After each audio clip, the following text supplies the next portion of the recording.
자, 안녕하십니까. 야생TV입니다.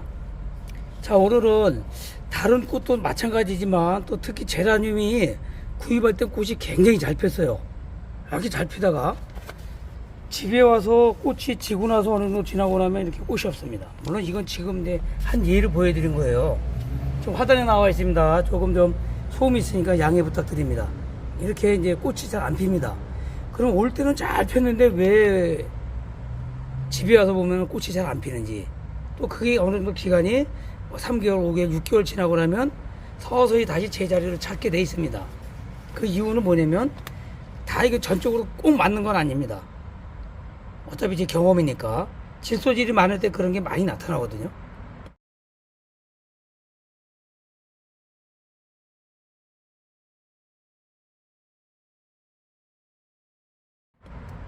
그러면 이제 농장에서 출하를 시킬 때 여러분들이나 저랑 마찬가지예요. 우리가 농장주나 어떤 꽃을 재배해서 파는 사람이라면 출하할 때 꽃이 많이 피어야 되잖아요. 그럼 그때 가장 좋은 게 칠소질이에요. 평소에 칠소, 인산, 카리를 정확히 맞추더라도 출하하기 한 달이나 한 달 반 전에 칠소질을 좀 많이 주면 좀 더 잘 자라고 꽃이 확 올라옵니다. 물론 다 그런 건 아니에요. 제가 여기서 말씀드리는 건 다 맞는 것도 아니고 다 틀린 것도 아니고, 또 이런 걸 유통시키거나 농사지어서 파는 분들이 다 나쁘다는 것도 아니고 또 다 좋다는 것도 아닙니다. 그건 여러분이 판단하시는 거예요. 그런 경우가 있다는 걸 제가 말씀을 드리는 겁니다. 그래서 칠소질이 많으면 처음에 잘 자라요.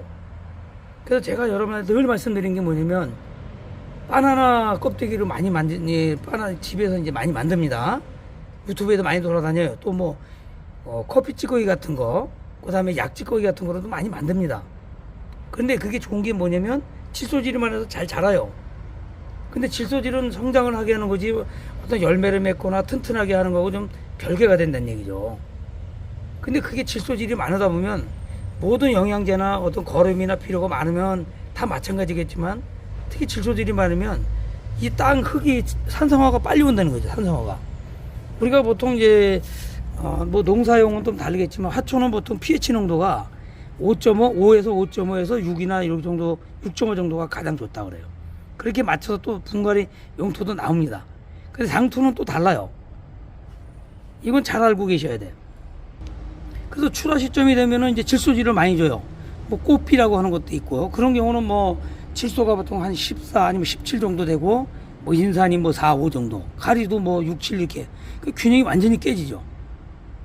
여러분들이 코팅비례 있죠. 코팅비례. 여기 보시면은 이렇게 있습니다. 이렇게 알갱이로 된 거. 이 알갱이로 된 거 이런 거는 보통 대동소이 합니다. 14-14-14가 뭐냐면 질소가 14, 인산이 14, 카리가 14이. 그러니까 세 개가 딱 맞는 거예요. 균형이. 물론 이게 딱 맞아서 다 좋은 건 아니지만 일반적으로 다 이렇게 생산을 합니다. 근데 그것을 다른 걸 떨어뜨리고 질소를 확 올려주면 이파리도 확 커지고 키도 확 자라고 순간 꽃이 확 펴요. 근데 그게 이제 집에 오면 그걸 여러분들은 모르니까 안 주잖아요. 그냥 일반적으로 주고, 뭐 3개월은 살 수 있으니까 놔둔다. 거기까지는 좋아요. 그러면 서서히 꽃이 있는 게 지고 나면 그다음에 꽃이 안 피는 거예요. 왜 이렇게 안 피지? 뭐 옆집은 뭐 한 1년 키우는데 잘 피는데 나는 왜 안 펴? 그게 기간이 집에서 적응을 하려면 몇 개월이 걸린다는 거예요. 그리고 그 안에 죽어버리면 나는 죽어도 안 돼. 나는 키우면 안 되는구나. 나는 금손이 아니라 뜬손이구나. 이런 말을 자꾸 하신다는 거죠. 이 칠소질이 좋으면서도 나쁜 양면의 칼날이라는 거죠. 그래서 이렇게 질소질이 많은 그런 비료나 또 꽃비라든가 이런 거, 그다음에 분말로 물에 타서 쓰는 거, 그다음에 액비 같은 거는 효과가 바로바로 나타나죠. 반짝이죠, 반짝. 하지만 이런 걸 자꾸 오래 쓰면 어떤 현상이 생기냐면 햇빛이 부족하거나 통풍이 부족하거나 또 과습이나 장마 이렇게 기간이 될 때는 웃자람이 잘 되고 약하고, 그러면 약하게 돼서 그 다음에 진무름병이 오고 쓰러지고 또 곰팡이병도 자주 오는 그런 또 문제가 돼요. 그러다 보면 꽃도 잘 안 피고.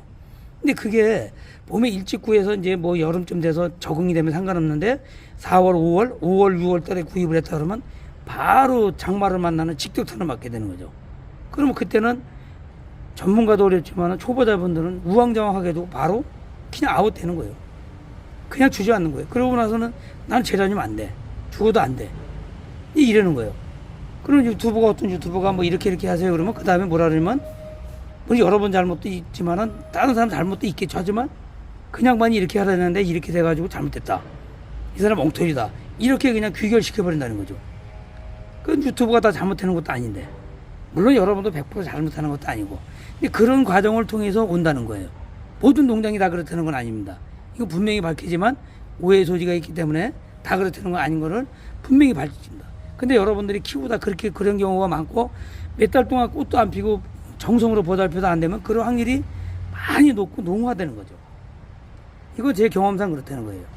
일소진 성분이 우리 제라늄도 마찬가지고 모든 식물에 미치는 영향이 그렇게 크다는 겁니다.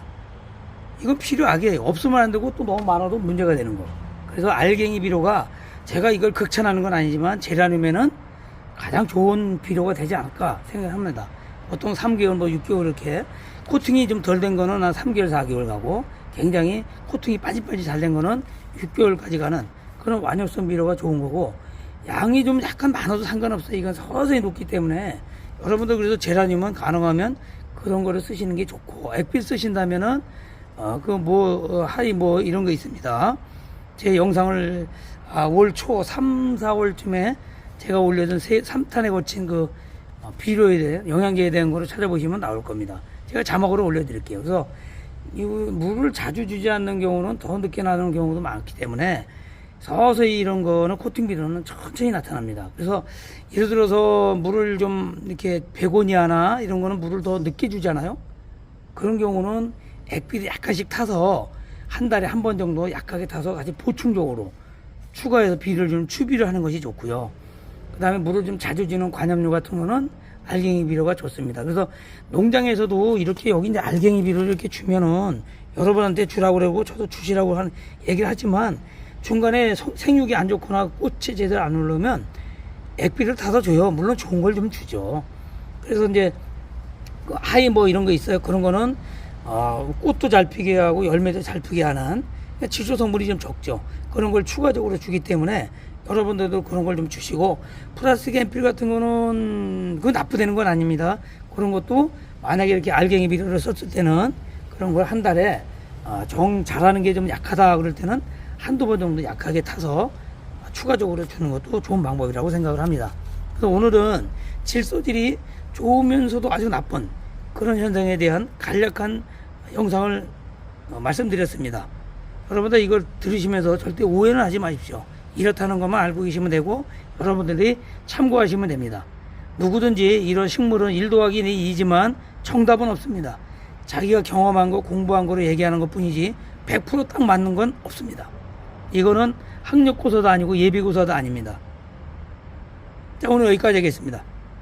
도움되셨다면 구독, 좋아요, 알림 설정 꾹꾹 부탁드립니다. 함께 해주신 구독자 여러분 감사합니다. 마치겠습니다.